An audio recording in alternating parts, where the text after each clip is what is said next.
Sometimes I think my life flowed too smoothly before that evening, like a river without a current, as if someone had carefully smoothed out all the stones at its bottom. The house I grew up in always seemed safe. The warm light in the kitchen in the evenings, the quiet conversations behind closed doors, the smell of old books in the living room. Everything was in its place, too much of its own. I never asked unnecessary questions. Not because I was afraid, there was simply no reason. My mother smiled, a little tiredly, but softly. My father spoke little, but his silence didn't seem heavy. It was the kind of silence you get used to and begin to consider natural. That evening, nothing foreshadowed change.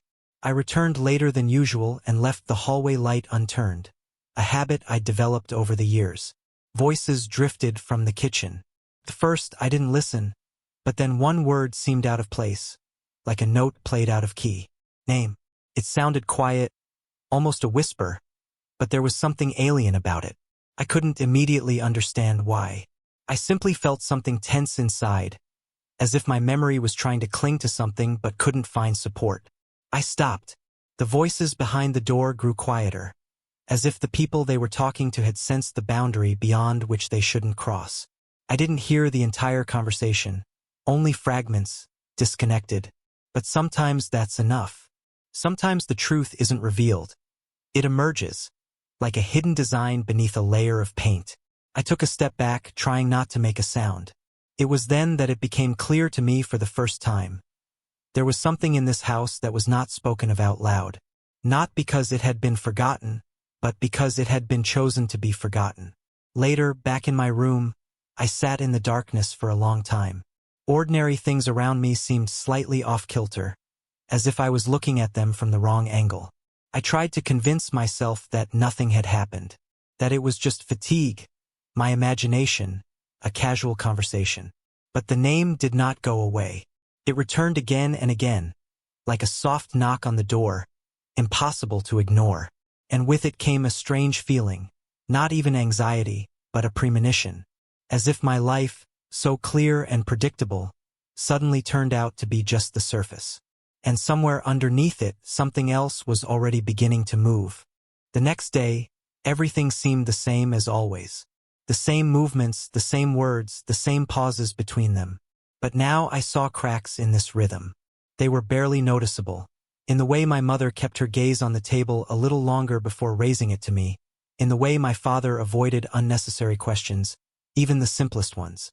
The name haunted me. I didn't ask directly. In such matters, directness rarely brings answers.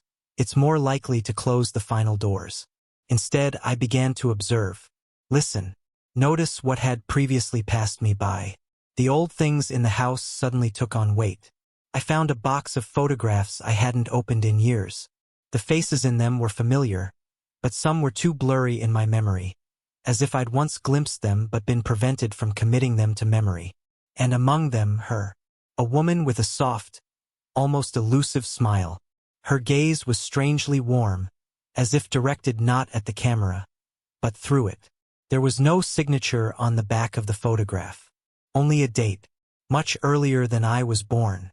I found myself holding my breath. From that moment on, the search became unconscious. I returned to this photograph again and again, as if hoping it would speak. But it remained silent. And yet, there was more in that silence than in any words. A few days later, I heard this name again. Now it's clear. And then I realized this was not an accident. I didn't find her right away. The name was rare, but not rare enough to lead me to the right person on the first try. It took time. And the more time passed, the stronger the feeling grew that I was getting closer to not just a person, but something that had long been waiting for its moment. When I saw her in person, the world momentarily lost focus. She was older than in that photograph, but that was natural. What was unnatural was something else, the resemblance. Not a superficial, not direct resemblance. Rather, it felt as if there was an invisible line between us, stretching across the years.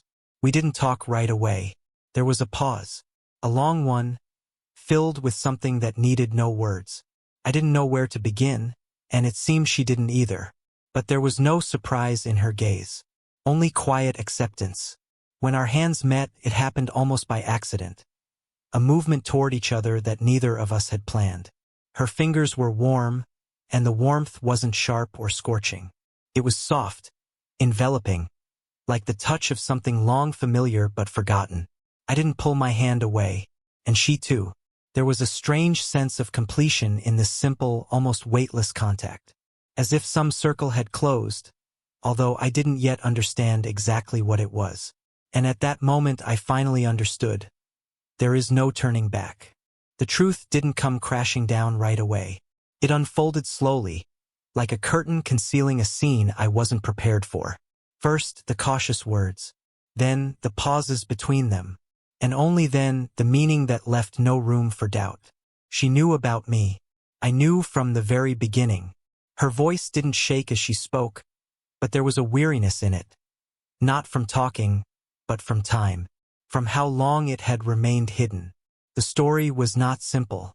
Once upon a time, long before I was born, there was a connection between her and my father. Not the kind that's spoken about openly, and not the kind that's easily explained. It was something quiet, almost forbidden, hidden from prying eyes and, at some point, from ourselves. They separated. Life moved on. Choices were made, decisions were made that couldn't be undone. And when I came along, the truth could no longer exist openly. It became something better hidden than to destroy everything around it. I listened without interrupting. The words formed a picture that I didn't want to see, but could no longer ignore. I wasn't directly deceived. They just hid a lot. And now I don't understand at all what to do with this. On the one hand, it feels like nothing has changed. I'm the same person, the same parents, the same house. But on the other, it feels like something very important has been pulled out from under me. I don't even know whether I should talk to my parents about this or whether it's better to leave everything as is. Honestly, what would you do in my place?